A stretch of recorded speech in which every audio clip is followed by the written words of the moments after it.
చేసుకోవాలన్న యావ తప్ప, ఎట్లా కేసీఆర్ గారిని మన పార్టీని బదనాం చేయాలా, ఎట్లా ఇబ్బంది పెట్టాలన్న ఆలోచన తప్ప ఒక్కటంటే ఒక్కటి పని చేసి ప్రజలకు ఇచ్చిన హామీ నెరవేర్చాలన్న సోయి మాత్రం లేదు, ఇంకా రాదు కూడా నాకు తెలిసైతే. నేను మిమ్మల్ని అందరినీ దయచేసి ప్రార్థించేది ఒకటే, మరి చాలా దూరం నుంచి 300-350 కిలోమీటర్ల దూరం నుంచి కూడా మీరందరూ వచ్చినారు, దానికి ధన్యవాదాలు.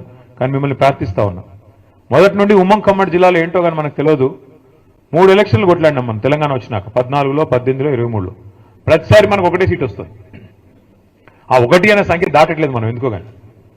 అప్పుడు ఫస్ట్ టైం గెలిచినప్పుడు అప్పుడు ఏం గెలిచింది, కొత్తగూడెం మొదటిసారి, కొత్తగూడెం ఫస్ట్ టైం, తర్వాత ఖమ్మం, మళ్ళీ తర్వాత భద్రాచలం. ఈ మూడే, ఇంకా కొత్తగూడెం, ఖమ్మం, భద్రాచలం. నా రిక్వెస్ట్ మీ అందరితో, అంటే అట్లా కాదు ఒకటే సరిపోదు మరి. ఈసారి మనుగురు ఇస్తాం అంటున్నాడు ఆయన, ఒక మనుగురు సరిపోదు స్వామి. 10 సీట్లు ఉన్నాయి ఉమ్మడి ఖమ్మం జిల్లాలో. ఇంకా చెప్తాను ఇంకా డీలిమిటేషన్ అయితే కొన్ని పెరుగుతాయి కావచ్చు. నేను మీ అందరితో ప్రార్థన, మీ అందరినీ రిక్వెస్ట్ చేసేది, మాకు కూడా ఏంటంటే 300 కిలోమీటర్ల దూరం కదా అని కొద్దిగా తక్కువ, రాకపోక తక్కువ. ఇది దగ్గర ఉండే కాడ ఎక్కువ తిరుగుతాం, దూరం కాబట్టి అప్పుడప్పుడు మా అన్న పిలిస్తే చుట్టపు చూపుగా వచ్చేది పోయేది, లేకపోతే తక్కువ. కానీ మీరంతా చైతన్యవంతమైన ప్రాంతం. నేను ఎట్లాగో 10-11 తారీఖు వస్తున్నాను, భద్రాచలం తర్వాత కొత్తగూడెం నేను వస్తున్నాను. కానీ మీ అందరితో రిక్వెస్ట్ ఏంటంటే దయచేసి సింగరేణిలో ఉండే మేధావులు, ఆలోచన పరులు, విద్యావంతులు, మీ బాధ్యత కేవలం సంఘం కాడికే కాదు, మీ బాధ్యత కేవలం మీ టీబీజీకేస్కో లేకపోతే మీ సంస్థ కాడికో కాదు. మీ బాధ్యత దయచేసి మీరు భుజాన వేసుకొని పార్టీని రేపటి రోజున ఇల్లందు కావచ్చు, పెనపాక కావచ్చు, కొత్తగూడెం కావచ్చు, ఎక్కడెక్కడైతే మీకు బలగం బంధుత్వాలు లేదా ఫ్రెండ్స్ ఉంటారో అన్ని చోట్ల కూడా దయచేసి మోటివేట్ చేయాల్సిన బాధ్యత, వీళ్ళు చేసిన మోసాన్ని చెప్పాల్సిన బాధ్యత, ముఖ్యంగా బీజేపీ రూపంలో కూడా మనకు వస్తున్న ముప్పు గురించి కూడా చెప్పాల్సిన బాధ్యత కూడా మన మీదనే ఉన్నది. మనం తప్పకుండా ఈ రాష్ట్రాన్ని కాపాడుకోవాల్సిన బాధ్యత మన మీదే ఉంది. ఎందుకంటే ఒక కేసీఆర్ గారికి తెలంగాణ మీద ఉండే ప్రేమ, ఒక కేసీఆర్ గారికి తెలంగాణ మీద ఉండే మమకారం ఎన్నటికైనా కాంగ్రెస్ కానీ అదేవిధంగా బీజేపీ కానీ ఉంటుందా, ఒకసారి మీరు ఆలోచించాలని చెప్పి నేను కోరుతా ఉన్నా. ఎందుకంటే తెలంగాణ అనేది ఆయన సావు నోట్లో తలబెట్టి తెచ్చిన రాష్ట్రం. అన్ని రాష్ట్రాలకి ముఖ్యమంత్రులు ఉంటారు, నాయకులు ఉంటారు. కానీ ఇక్కడ రాష్ట్రాన్ని తెచ్చిన వ్యక్తే ముఖ్యమంత్రిగా నిన్నటి దాకా నడిపిన రాష్ట్రం మన రాష్ట్రం, మన ప్రత్యేకత అది. నా ప్రార్థన మీతో దయచేసి ఈసారి మాత్రం గట్టిగా పట్టుబట్టాలి. అది లోకల్ బాడీ ఎలక్షన్ అయితేనేమి, పంచాయతీ ఎలక్షన్ అయినా, గల్లీ ఎలక్షన్ అయినా, లేదా ఢిల్లీ ఎలక్షన్ అయినా, ఏదైనా సరే ఈసారి మాత్రం ఎగరాల్సింది గులాబీ జెండానే. ఏదైనా సరే ఈసారి మాత్రం ఎగరాల్సింది మన కారు గుర్తే, మన నాయకుడు కేసీఆర్ గారి నాయకత్వంలో ముందుకు పోవాలి. దానికి మనం చిన్న ఇష్యూస్ ఉంటాయి, సంఘంలో ఉంటాయి, సంస్థలో ఉంటాయి, ఇంకోటి ఉంటాయి. వాటిని పక్కన పెట్టాలి.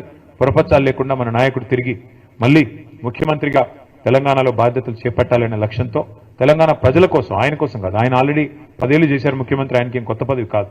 కానీ ఈ రాష్ట్రం మళ్ళీ గాడిన పడాలి అంటే తప్పకుండా ప్రజలు గుర్తు చేసుకుంటున్నారు. ఈరోజు మీరు ఎవరినైనా చూడండి, మీరు చూస్తూ ఉంటారు కదా వీడియోలు, ఎక్కడ పోయినా గుర్తు చేసుకుంటున్నారు. ఎందుకు అంటే దానికి కూడా కారణం ఉంది.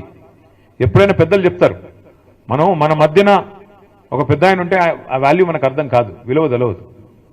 ఆయన పొజిషన్లో లేనప్పుడే తెలుస్తుంది.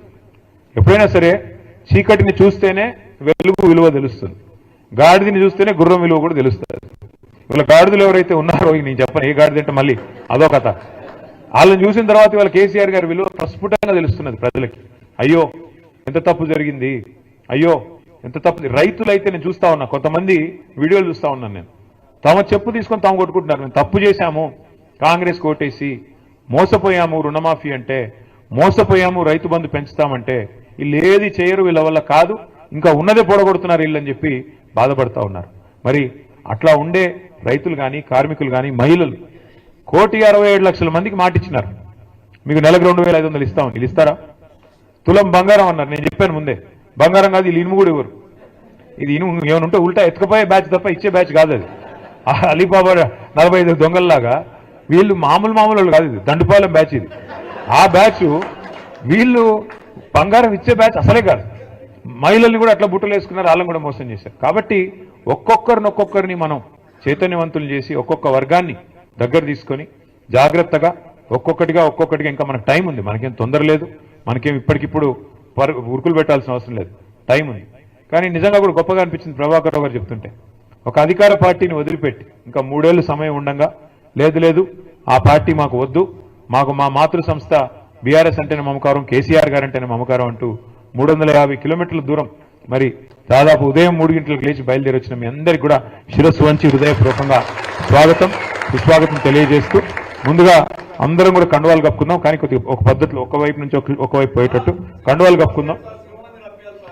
ఒక్క నిమిషం మాట్లాడదాం చేద్దాం. ముందైతే మనం ఫోటోలు దిగి ఆ తర్వాత మీరు అన్నదాన్ని చేసుకుందాం. పేరున మళ్ళీ ఒకసారి మీ అందరికి నమస్కారం. జై తెలంగాణ, జై కేసీఆర్. ఒక పని చేద్దాం, ఒకవైపు నుంచి ఇటువైపు నుంచి రండి, ఇటువైపు నుంచి వెళ్దాం. Thank you.